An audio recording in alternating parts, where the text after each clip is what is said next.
Dukungan untuk digelarnya hak angket DPR terkait pelaksanaan pemilu yang diduga syarat kecurangan terus menguat.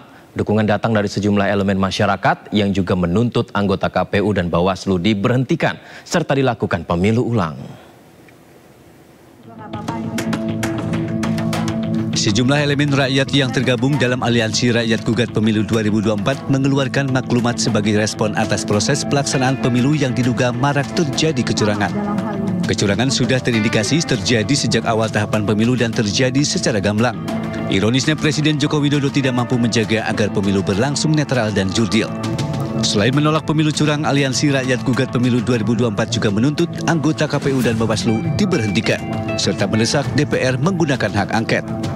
Jadi sudah melebihi daripada kecurangan pemilu pada umumnya.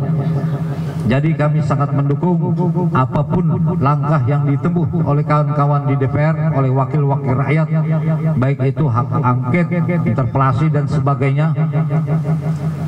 Yang ujungnya pun ketika bermuara pada pemakzulan yang secara konstitusional, kami rakyat sangat mendukung.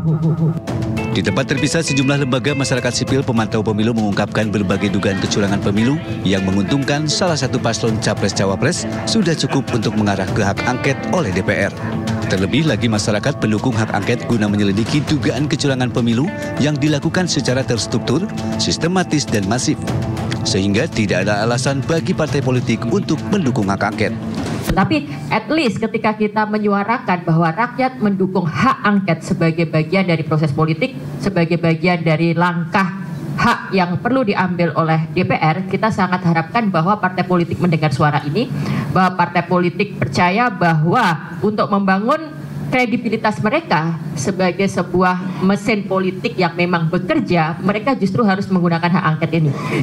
Jika nantinya partai politik tidak menjalankan fungsinya untuk melakukan hak angket, Oki menyebut akan muncul desakan dari rakyat dan mahasiswa dengan turun ke jalan. Dari Jakarta, Tim Liputan iNews melaporkan.